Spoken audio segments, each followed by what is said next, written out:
Hi everyone, this is Sue Hunter. I'm at McLean Nursery in Carney, Maryland with Bill Kuhl, and Bill has agreed to talk about some noteworthy hollies today. So take it away, Bill. Thank you, Sue. I got about a half a dozen hollies here that I think are worthwhile to know and to grow, which is the motto of the Holly Society. But this is a good one that has gotten popular lately. It's Maryland Dwarf, which is noted for its unique shape. It has a spreading form to the plant. You can see both of these will kind of spread to the side. They probably get about 5 foot tall and maybe 10 feet wide after 20 years or so, and they make a beautiful statement. They're nice because they're low and you can look over them and keep the view behind. They're not going to block it, but it's a very attractive plant. They're females. They're not heavily fruited, but they do have the berries on them, so they do need an American male. They're probably hardy in I would say zone 5, but they've originated on the eastern shore of Maryland.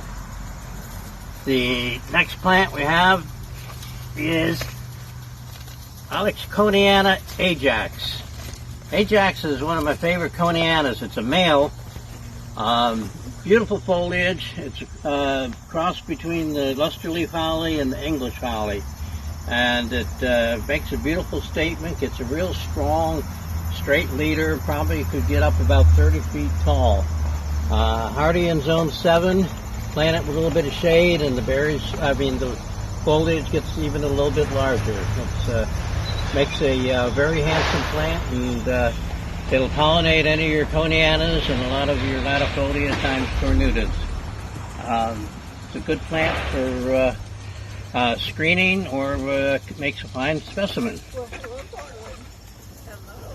The next plant I have here is, unfortunately the berries haven't turned yet, but this is Ajax opaca,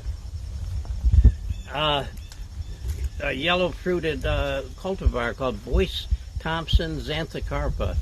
And the reason I like this, it has good dark foliage.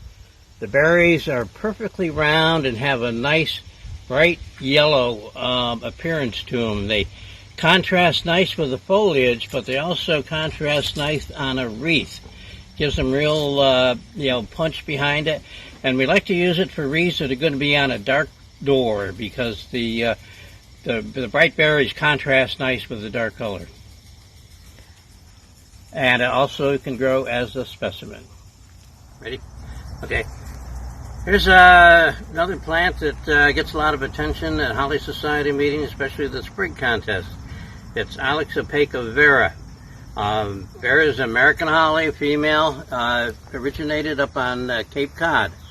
The original plant is at the Shumet Wildlife Preservation Area. Makes a great sprig. The berries are close to the tips. The leaves are kind of small and cup-shaped, but it's very handy for also putting in wreaths. The berries being close to the tips, you can just cut it and pick it and stick it in, and pretty short time you can get a good showy wreath out of them. You can see with the plant that the stems and all are kind of have an upright shape to them. The plant, especially when it's young, is almost fastigious. It's very strongly upright. Makes a nice statement as an upright plant in the environment. Another one that has a good Christmas effect, which we like a lot, is Aquifolium Lewis.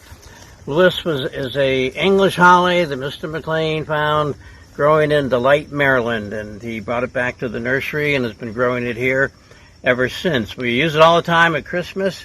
The tips from Lewis have the typical English form to them, nice dark green with spines, and we pick it together with a cluster of berries, often from American hollies like Satyr Hill or Miss Helen. It makes a nice statement. Lewis is probably is definitely hardy here in zone 7. Makes a good specimen plant, but we really use it all the time for the for the Christmas effect. It's a good holly. The other one that really is making an impact, especially for Christmas, this is Maryland Beauty. Maryland Beauty is a female winterberry. It's a early type. So the pollinator for it is Jim Dandy.